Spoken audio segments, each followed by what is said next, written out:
అలాగే ఎంత ప్రేమ లేకపోతే మన ప్రకాశం జిల్లాకి జేజేఎం పట్టుకొస్తారు. ఏ జిల్లా అక్కడ బాపట్ల అన్నా, గుంటూరు అర్బన్ అంటున్నారు, అనకాపల్లి,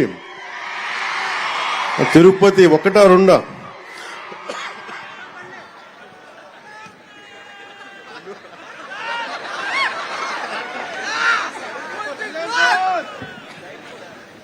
ఈరోజు ఇలాంటి పండగ వాతావరణం సందర్భంలో ఒక వ్యక్తి లోటు బలంగా తెలుస్తుంది. సోదరులు, గౌరవ మంత్రివర్యులు, ఐటీ మంత్రివర్యులు శ్రీ నారా లోకేష్ గారు లేని లోటు చాలా బలంగా తెలుస్తూ ఉంది. ఎందుకంటే ఇలాంటి ఒకేసారి ఇంతమందికి ఇవ్వాలని చెప్పి మెగా డిఎస్సి కూడా ఆయన ఆధ్వర్యంలోనే చేయటం, అదే తరహాలో ఇది కూడా ఇవ్వటం మనస్ఫూర్తిగా వారి ధన్యవాదాలు, వారికి నా మనస్ఫూర్తిగా నా అభినందనలు తెలియజేస్తూ, వారి లేని లోటు చాలా స్పష్టంగా ఉందని తెలియజేస్తూ మీ అందరికీ కూడా, మీ అందరి తరపున వారికి నా ధన్యవాదాలు తెలుపుతా ఉన్నాను. అలాగే ఇందాక లోకి బాబురావు గారు మాట్లాడింది నాకు ఎంత కదిలించేస్తున్నాయంటే, మీ కథలు కుందరపు మణికంఠ గారు కావచ్చు, కసింశెట్టి అఖిల్ గారు కావచ్చు, కొమ్ము శిరీష గారు కావచ్చు, షేక్ గండ్లూరు హఫీజం గారు కావచ్చు, ఇట్లా 6,000 మందిని ఒక్కొక్కరిని మీరు ఎలా సెలెక్ట్ అయ్యారంటే ఒక్కొక్క కథ ఉంటుంది. నేను మా నాన్నగారిని చూసేవాడిని. నాకు ఊహ తెలిసేటప్పటికి మా నాన్న పెట్టి ఆఫీసర్, ఆయన ఒక కానిస్టేబుల్గా ప్రారంభమై, మా కోరిక ఏంటంటే మా నాన్న వచ్చిన ప్రతి ప్రమోషన్ మా ఇంట్లో పండుగ ఉండేది.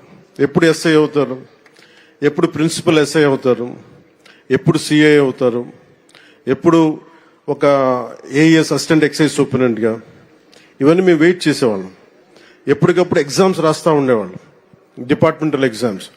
సో మీకు డిపార్ట్మెంటల్ ఎగ్జామ్స్ ఉంటాయి అంటే మీ చదువు కానీ మీ లెర్నింగ్ కానీ ఎప్పటికీ అవ్వదు. అది it's an on going learning process. నాకు మీ అందరినీ చూస్తే నాకు ఎంత ఆనందంగా ఉందండి. ఇందాక గౌరవ ముఖ్యమంత్రి గారితో నాకు అవకాశం లభించింది, మీ అందరినీ చాలా దగ్గరగా చూసే అవకాశం, మొత్తం అన్ని జిల్లాల నుంచి ప్రతి ఒక్కరిని నమస్కరించడానికి, మీ తల్లిదండ్రులతో మాట్లాడటానికి ఎంత ఆనందం అనిపించిందంటే, నాకు మీ కళ్ళల్లో ఆ ఆనందం నాకు నా తల్లిదండ్రులను చూసుకున్నట్టు అనిపించింది. మీ అందరిని చూసాను, అంత అద్భుతంగా అనిపించింది నాకు. ఇక్కడ ఎంత కదిలించేసిందంటే ఒక్కొక్కరి కథలు. అలాగే గౌరవ ముఖ్యమంత్రి గారు నాకు ఆదేశం ఇచ్చారు ఇందాక, లాకే బాబురావు గారి ఇంటికి, మన గ్రామానికి రోడ్లు లేవు, మీరు ఖచ్చితంగా దాన్ని చేయాలంటే గౌరవ ముఖ్యమంత్రి గారికి నేను ఈరోజు సభాముఖంగా మాటిస్తున్నాను. వెంటనే దానికి రోడ్లు వారికి వేసే కార్యక్రమాన్ని శాఖకు నేను తెలియజేస్తాను. అంటే నాకు ఏమి నచ్చింది ఇంట్లో అంటే, మీరు కాకి చొక్కా వేసుకుంటే అది మీ గుండె ధైర్యానికి సూచన. అందరూ భయపడతారు ఇలాంటి బాధ్యతతో కూడిన ఉద్యోగాలు చేయాలంటే, కానీ మీరు ఎదురొచ్చి సమాజం కోసం మీరు చేస్తున్నారు సేవ, సమాజం కోసం మీరు సేవ చేస్తున్నారు.